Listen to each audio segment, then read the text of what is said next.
बसंतपुर गांव की शांत फिजाओं में जब सुबह की पहली किरण फूटती तो 10वीं कक्षा की छात्रा पूजा अपनी पुरानी साइकिल और किताबों के साथ नदी किनारे खड़ी मिलती। उसका घर नदी के उस पार था। रोजाना नाव का सफर और फिर 2 किलोमीटर का पैदल रास्ता, ये उसकी दिनचर्या थी। गांव के गलियारों में लोग अक्सर कानाफूसी करते, लड़की है, इतना पढ़ लिख कर क्या करेगी, आखिर जाना तो दूसरे घर ही है। लेकिन पूजा के कानों में उन तानों से ज्यादा तेज शोर उसके सपनों का था। जिज्ञासा का छोटा सा संसार। पूजा के लिए विज्ञान सिर्फ एक विषय नहीं बल्कि जादू था।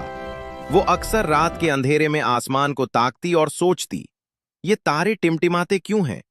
क्या हम खुद की रोशनी पैदा कर सकते हैं? उसके पिता, जो एक मामूली किसान थे, पूजा की आंखों की चमक देख तो पाते थे, पर तंगहाली के कारण उसे नई किताबें नहीं दिला सकते थे। पूजा ने हार नहीं मानी। उसने पुरानी फटी किताबों को ही अपना हमसफर बना लिया।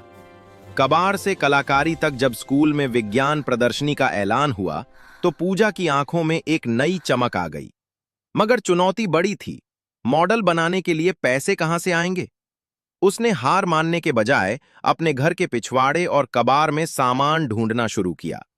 टूटे हुए तार, पुरानी बैटरी, प्लास्टिक की बोतलें, एक छोटा सा बल्ब, रातों की नींद कुर्बान कर, मिट्टी के तेल के दिए की रोशनी में उसने एक ऐसा मॉडल तैयार किया जो पानी की शक्ति, हाइड्रो एनर्जी से बिजली पैदा कर सकता था। सफलता की गूंज। प्रदर्शनी के दिन जहां बड़े बड़े घरों के बच्चे महंगे और चमकते हुए मॉडल लाए थे, वही पूजा का कबाड़ से जुगाड़ वाला मॉडल अपनी सादगी में बेमिसाल था। जब शहर से आए वैज्ञानिकों ने उससे सवाल किए तो पूजा का आत्मविश्वास देखने लायक था।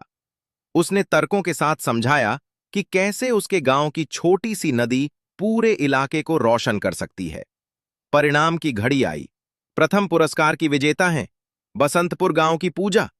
पूरा हॉल तालियों की गड़गड़ाहट से गूंज उठा। जो गांव वाले कल तक उसे घर बैठने की सलाह देते थे, आज वे गर्व से अपनी बेटी की मिसाल दे रहे थे। एक नई शुरुआत। उस दिन पूजा ने एक बड़ी सच्चाई जान ली। संसाधन कम हो सकते हैं पर संकल्प नहीं।